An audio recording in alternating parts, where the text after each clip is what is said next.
现在订阅同盟会英语，不论找工作、升学或英检，表现更棒。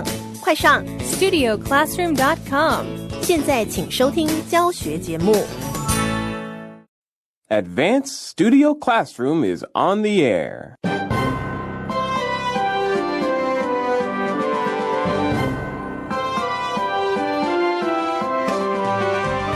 Move for Jen is gaining momentum.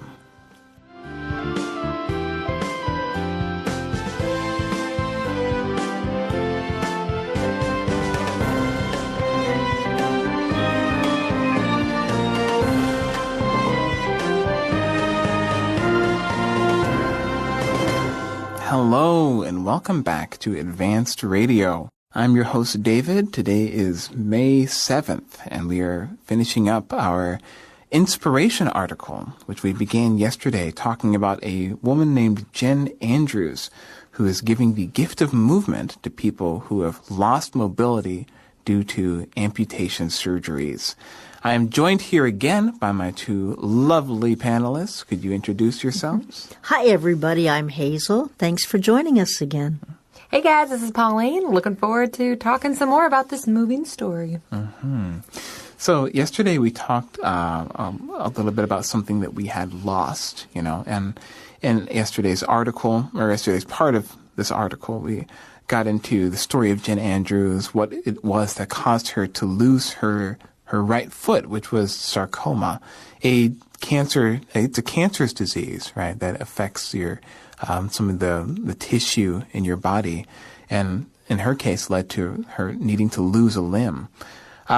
Today, I'd like to ask you guys if there's something that you take for granted, because I think for a lot of people, something like walking is something that they don't even think about. You get out of bed in the morning and you just expect your feet to be there and to work the minute you get out of bed. But you don't really notice these little blessings until you've lost them, right? So we always have to be careful to not take things for granted in our lives. But what's something that you guys feel like you do take for granted? Probably just about everything. I know. I mean, it's so easy not to think of something, but like you said, when you lose it, maybe you have a day where you're really sick and you think, oh, it's so good to be healthy, and I never think about that, you know? And it is good to stop and be thankful when you get out of bed that you can walk. Sometimes I just don't feel like getting out of bed. I'm so tired, and it's like, how can I do this? And then I think, it's so much easier for me than someone who has maybe lost a limb, or someone who needs to use a wheelchair, or someone who just has pain. And so I say, get up. Hazel, you're so lazy. Get out of bed. Yeah. But we should be thankful every time we can get out of bed, or every time we can do something, or even if we are disabled, to be thankful for the things that we do have. Very true. I listened to, I think it was a podcast about somebody who lost their sense of smell and just how dramatically that affected them, even their ability to enjoy food. And basically it was also just about how for so many people, when they would share that they had lost their sense of smell, people weren't necessarily super compassionate. Not they didn't care, but it didn't seem like a big deal. And so it was just about trying to explain really how dramatically that impacted their lives. And that even though it's not the one that we think of when you talk about the 5 senses that we're maybe the very most grateful for, we think about our sight and our hearing, right? But that even smell, the loss of that can be really devastating, that you can lose so much joy in food and all these different experiences. So yeah, it is amazing. All the little things, little to big things that we take for granted on a daily basis. I sometimes have issues with my ears, just sometimes with, in airplanes when your ears get, what do we say? They get plugged. They get and sometimes clogged, or clogged. Yeah, sometimes that happens to me too. And it's just the most annoying thing. It's just all day long I'm just annoyed trying to get my ears to balance or whatever. Yeah. And I always try to remind myself, I need to be more grateful on the days this is not happening. Because actually that only happens maybe once a month, if that. But as soon as it stops, I forget to be happy about it, right? I'm miserable about it for an entire day. And as soon as it's over, I'm happy for like 2 minutes and then I'm just back to normal. And I do think we could do to spend a little more time just going through the list of all the things that are working in our body and be grateful for them. And as opposed to finding that one thing that's not and just really thinking about that. Yeah. I think it is, both of you bring to mind this, the fact that when things are normal, we don't think about it at all. You know, we're we are so, it's so easy speaking for myself, it's so easy to find a reason to complain, but why is it so hard to find a reason to be thankful, right? If one little thing is not the way that we think it ought to be, we'll complain. But it takes a lot for us to really be thankful. Things have to it requires like something really big happens and then you're like, oh wow, I'm really, and that's really a shame. The one that came to mind for me was I recently watched some videos about these special glasses that you can buy for people who are colorblind. Yes, I've seen those. Yeah, and the science of it, the physics is quite fascinating. I'm not going to ramble about it here, but basically it enables people to see certain wavelengths of light that if you're colorblind, you aren't able to see, or your brain confuses those wavelengths for other things. So for those people, for many of those people, not all of them, when they put these glasses on, they're able to see color. And there are these videos of people buying these glasses for like their grandparents or something, and they're putting them on and they're seeing colors really for the first time in their whole lives. And the emotional response that they have is it's just amazing to see. And I'm sitting in a room right now. I'm seeing red, I'm seeing green, I'm seeing yellow, and my brain is able to tell the difference between these different colors. I never think about that, Like, I love color, but I rarely think about how much of a blessing it is that I can see color. Not only see, but also see distinct, bright colors. And yeah, when I'm at some place beautiful and here on the island and I'm seeing flowers and I'm seeing different shades of green and I'm seeing mountains, it's another thing that I should be actively very thankful for. That fact that I can see colors. So now that we've got our minds moving about things that we ought to be more thankful for, we can continue to think about that even after this program is over. But we're going to go forward and continue with this story and learn more about this woman's foundation, which is providing mobility to people who have lost it. So let's get into our first reading here. Again, at the end of yesterday's article, we were talking about, Hazel, I think you were talking a little bit about it, the special running blades that people are able to use to do more than just walk with prostheses, right? That's right. They even have competitions. They have the Special Olympics, and you'll have a lot of runners with running blades. So they're long blades that go down and then forward, and they're kind of springy, it seems like. And so they can run very fast. There's even some athletes that want to compete in the regular Olympics with those running blades. But then there's a question of, is that fair? Because it's hard to measure if they actually help you run faster or maybe they slow you down. Who knows? It would be really hard to measure that. And so there's some, controversy. Should they be allowed to run in the regular Olympics? But of course, they're welcome to run in the Special Olympics, which is for disabled people. So they would compete against others that also have running blades. Right. But of course, running blades aren't just for people who want to do competitive sports. True. We were saying yesterday that the woman in this article who started this foundation, she's the 35-year-old mother of 2 young children. And I just think about how much running around in the park after your kid, that kind of the active life that it is to just have little kids and how hard that would be not to be able to do that. And so this woman here, and actually we'll also hear some other examples of the types of people that Jen gets to help by giving them this active wear. And it's not just running races, although it might be. There's nothing wrong with that. That's, for some people, that's really was a huge part of their life probably before they lost their leg, and giving that back to them can really feel like they're getting their lives back. And then for others, there's others ways where being active is really a big part of their lives. So it's a pretty cool story. Yeah. So let's get into let's get into some more of the details about how Jen Andrews blesses people with these running blades. On the left-hand side of page 17, we're going to read this whole section on this left-hand side. So let's check it out.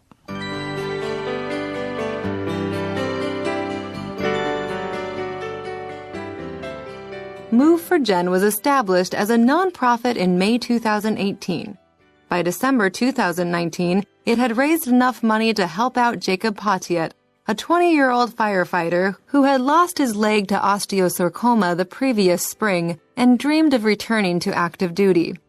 As she presented the new running blade to the stunned young man, Andrews was practically squealing in delight and weeping tears that rolled down the sides of her face past a broad smile. And as the foundation gained momentum, Andrews could hardly contain her joy. When she called me and told me, you could tell in her voice that she was just so excited to give me this good news, says Lauren Harback, a nurse who lost her right leg above the knee to sarcoma and received a running blade from Move for Jen. I think it would have been close to $25,000 altogether, so no way that you can just go and write a check for it, or at least I can't.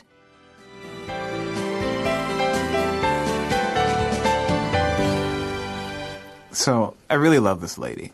One thing, and we'll get into this as we go through this section, but one thing that really just delights me about these kind of testimonies of the people who received the running blades from her foundation is that you hear that she gave them this prosthetic, and then the story goes on to tell you how happy she was, right, about the fact that she gave this person this thing. And I'm sure that the people who received it were happy too, but you just keep hearing about how happy she is, how much joy it brings her to give these people this gift. Right. I mean, we hear about this man who was a firefighter who lost his leg at just 20 years old. I mean, that's really young, right? To lose your leg and want to be continuing with an active life and wanting to be a firefighter and maybe not being able to with just a regular prosthetic. I don't really know how that works, but Jen's able to, through her foundation, give him a running blade. And of course, he's stunned, but then we learn that she is squealing in delight, weeping tears of joy running down her face with a big smile. I mean, it's beautiful. I love that. It reminds me of that. We have, I think it's from the Bible, that it's more blessed to give than to receive. Yeah. The idea that there's almost, it seems like of the two people, somehow she's the one actually even more joyful, that there is just a special kind of joy in life of giving somebody else something that they need and is going to bless them. Yeah. And also I think it's just, Hazel, because you talked about how much these things cost the other day. And we actually get more information on that later on, but just to receive something, of such great value that you wouldn't be able to get yourself, that's another element of that blessedness. You wouldn't have been able to, I couldn't just write a check for $10,000, at any point in my life, probably, you know what I mean? So to receive that kind of gift is really special. Now it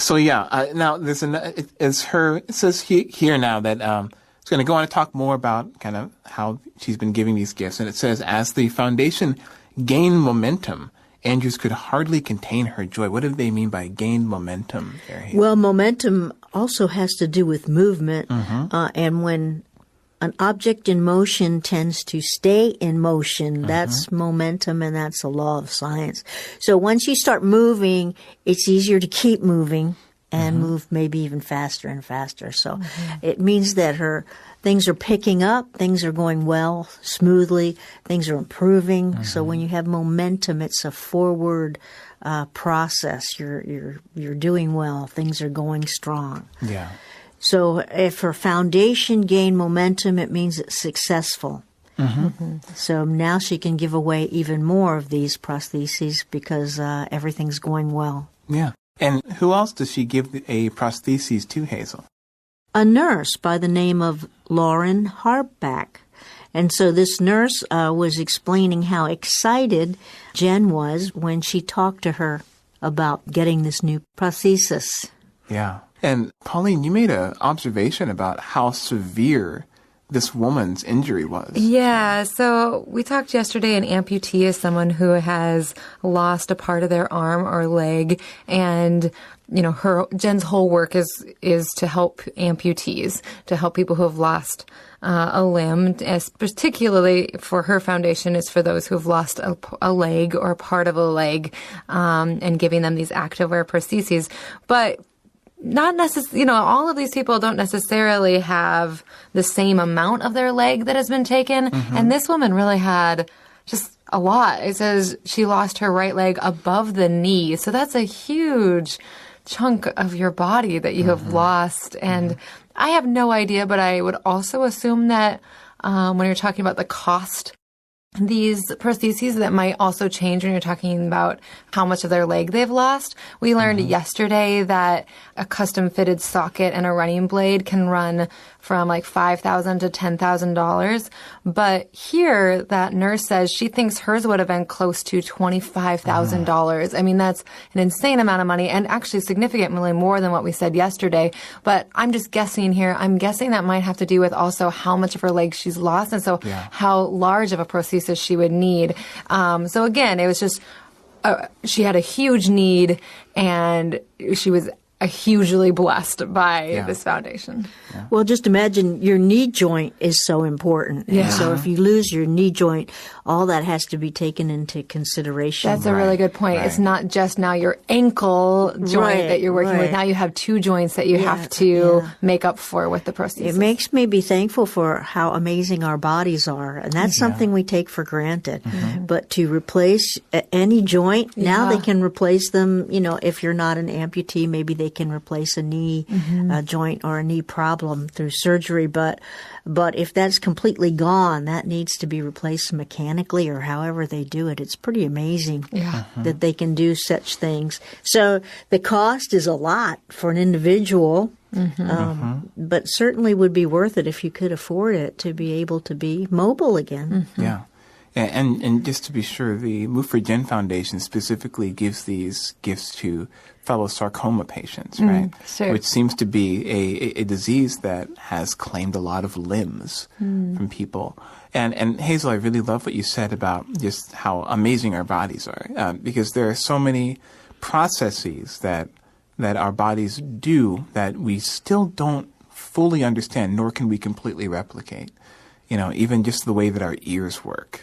There are so many finely tuned mechanisms that go into us being able to hear a sound and to be able to, and this is the really amazing part, be able to distinguish between different frequencies to know whether or not something harmonizes or not. Like we can actually sense our brains, our ears are doing this incredibly complex math, really, to determine whether or not something is in harmony, whether it sounds good with another sound.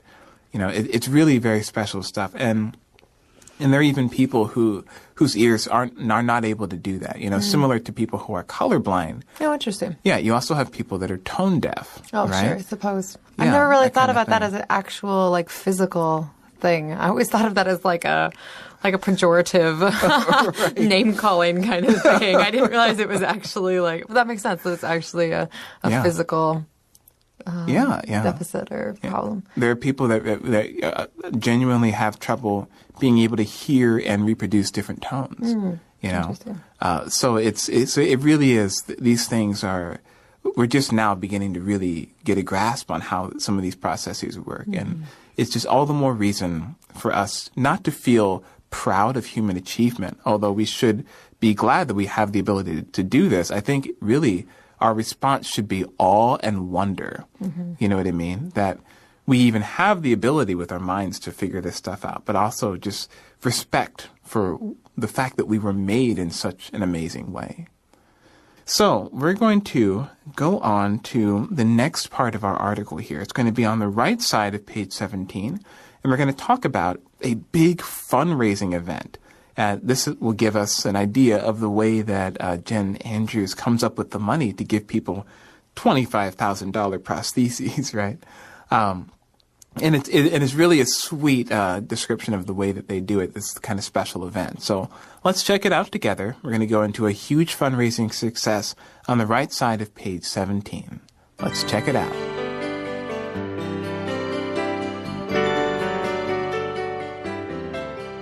A huge fundraising success. On a brilliantly beautiful blue sky morning recently, Andrews fought back tears once again as she addressed a crowd of supporters at the Pajamas All-Day 5K, which drew nearly 850 participants and marked Move for Jen's biggest fundraising event to date by far.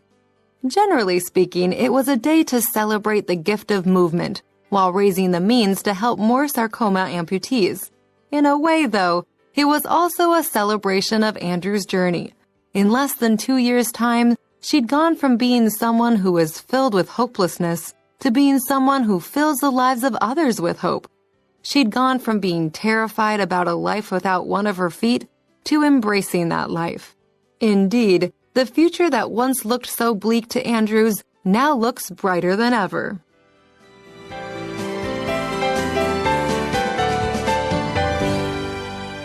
All right, so before we jump into the fundraising event, I would just like to briefly mention our sidebar down here at the bottom of this column, right above the specialized terms. So Jen Andrews, if you're interested to hear more about her foundation, about her life, she is hoping to apparently publish a book about her trials and triumphs that she has endured through this time of losing her own foot and also starting the foundation. What's amazing to me about this is that, well, for one thing, she's planning to run another 10K, and she's already completed 3 since she's lost her limb, right? So this will be number 4 as of the writing of this article. And the really amazing thing to me is that she has never run that far on 2 feet. But so she has run further on her prosthetic limb than she ever did when she had 2 feet. So, I mean, really talk about a story of triumph, of not letting a disability keep her down. Yeah, right. You know, and the reality is sometimes when we have loss, we don't get everything back afterwards. We don't always have those kind of stories of complete triumph where we get everything back and more. But also sometimes, you know, at the very beginning of this article yesterday, it talked about how Jen was just filled with this overwhelming fear and depression when she considered going through this with this amputation and assuming all of the worst, basically, just thinking of how awful, you know, this is going to be. And I think it's also a reminder that, yeah, sometimes the loss is loss and we don't get everything back. But often maybe when we're anticipating loss, it's not as bad as we expect, and there's a lot there can be aspects that actually bring more joy than we anticipated. And this certainly has a really happy story of really it almost feels like there was very little loss in the end. There was a lot of triumph that even went beyond what she had before. So yeah, that's lovely. And a lot of giving. Actually, there's a special. Can you tell us more about this? I love the way this article opens up, or this part of the article opens up, Hazel. Well, I do too, and let me read that first sentence. On a brilliantly beautiful blue sky morning recently, and then it's going to talk about this walk that they had. But I did see a video of her just as she was having surgery, just before she had surgery to take her right foot. She had encouraged her friends to just walk during that time, whether it was rainy or sunshiny, whatever the weather, if they could just walk and remember her. And so it was a news report, and then they showed her friends all walking. It was a terribly rainy day, and it was wet, but she said whether it was rain or shine, so here we are walking for Jen. Sweet. And so that's kind of during the surgery, and now we see that a little bit of time has passed, and now it's a bright and beautiful blue sky morning, and she has this promotion to walk, a fundraiser to walk 5K. I like the idea that you can walk in your pajamas. That sounds so comfortable and kind of fun. And it's her biggest fundraiser ever. 850 participants walking along in their pajamas. I'm sure it was a fun day, even though it commemorated something sad, her losing her foot. And she's gone through struggles, as it said in the sidebar, but but we grow in our struggles. And when we conquer them, we're a better person in different ways. So maybe we can't be 100% the way we were, but maybe in some ways we're even better. Yes, absolutely. And pajamas here, of course, are referring to the kind of night clothes that you wear oftentimes at home when you're ready to go to sleep. That's my one of my favorite outfits that I wear in the course of the day are my pajamas. Yeah, when are we going to have a pajama radio day? That's a great question. I'm looking at you, Marco, in the back. Uh-huh. They do actually have a picture of the event. If you have your magazine with you on page 16, you can see a picture of the pajamas all day 5K. And Jen's in a really cute onesie. A onesie is a type of a pajama that's a one-piece pajama. Right. Yeah, that's a good point. Yes, we have a picture of it, but it's part of yesterday's article, so you can look on over there to get a picture of how everyone looks in their night clothes.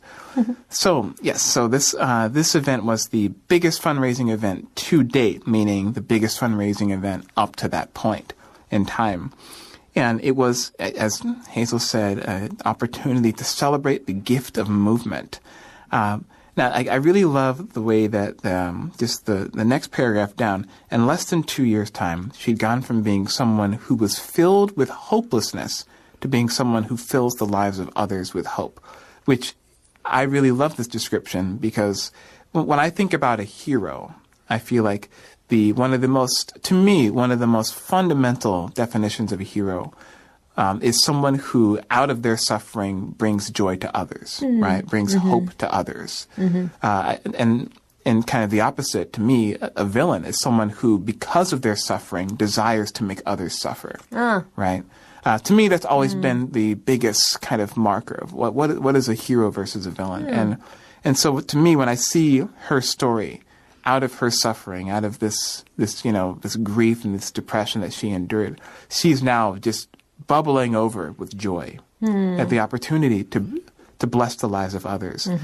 She'd gone from being terrified about life to being filled with so much hope. And the future that once looked so bleak to Andrews now looks brighter than ever. Bleak here is just talking about something as gray, dreary, looks hopeless. Right? Lifeless. Yeah, lifeless. Exactly. That's what you think of when you think of, that's kind of what bleak means. But her life has turned from being bleak, from looking bleak, to now looking brighter than ever. So we are nearly out of time for today, but I do hope, listeners, that you all go forward thinking about the ways that you can be more thankful for the simple things in life, and also ways that you can just experience some of the joy that Jen Andrews feels by giving to others, whatever it is that you love to give, whatever it is that you can give. It truly is more blessed to give than to receive. So I hope that you can all go out and test the truth of that theory, of that principle in your own life. But until next time, I'm David. Hazel. And this is Pauline. And we're saying goodbye for now. Goodbye. Bye.